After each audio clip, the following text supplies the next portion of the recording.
ગયું છે નાનું બાળક પ્રહલાદ. અને પ્રહલાદજી બેઠા બેઠા ભગવાનના બે ગાલને આમ પંપાડીને બોલી રહ્યા છે, નારાયણ નારાયણ નારાયણ નારાયણ.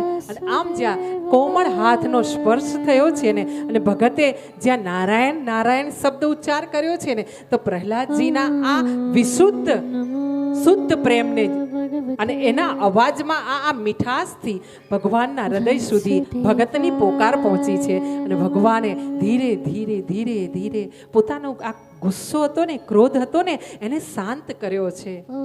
ધીરે ધીરે નરસિંહ ભગવાન એકદમ નિર્મળ શાંત સ્વરૂપમાં બેઠા છે. અહીંયા કહેવામાં આવ્યું છે નરસિંહ દ્વારા કે કીધું હતું ને આ દૈત્યએ કે રાત નહીં ને દિવસ નહીં, જુઓ સંધ્યાનો સમય છે.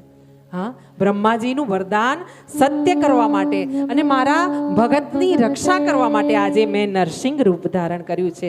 ભગવાન ભગતની રક્ષા કરવા માટે, ભગતના વચનને પાળવા માટે કોઈ પણ હદ સુધી જઈ શકે છે, એ આપણા ગ્રંથો બતાવી રહ્યા છે. પણ ભગતમાં એ તાકાત હોવી જોઈએ કે ભગવાનને પણ વિવશ કરે પોતાની સામે આવવા માટે. એટલું જ કરવાનું છે. એમાં ભગવાનનું નામ સ્મરણ.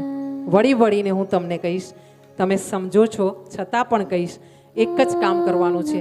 જગતમાં આવ્યા છે જીવવાનું, સમાજમાં આપણે પતિ પત્ની હોય, બાળકો હોય, બધાની જોડે આનંદ કરવાનો. હા, હું તો કહું છું વર્ષમાં તમને ફાવે તે જગ્યાએ ફરવા જવાનું, પણ એકવાર પરિવાર સાથે અથવા તમારા પતિ સાથે કોઈ યાત્રાધામ પર જવાનું. 2-3 દિવસ માટે એ યાત્રાધામમાં રહેવાનું. હા, અને આ રીતે જીવનનો આનંદ લેવાનો. કારણ કે આ જે દિવસો છે ને તમારા પતિ સાથેના, એ પાછા નહીં આવે. એટલે ફરવા જવું, જો ગોવા જવું હોય તો જવાય, એવું કશું વાંધો નથી. મહાબળેશ્વર જવાય. તમને ફોરેનમાં સિંગાપુર કે અમેરિકા જવું હોય તો જવાય. પરિવારમાં છો, પરિવારને લઈને આનંદ કરો. પણ સાથે સાથે વર્ષમાં એક ટૂર એવી કરવી કે જેમાં 2 દિવસ એવા રાખવા, 2-3 દિવસ કે પતિ પત્ની કોઈ યાત્રાધામમાં જાઓ. બાળકો આવે તો એમને પણ લઈ જાઓ. અસ્તુ અહીંયા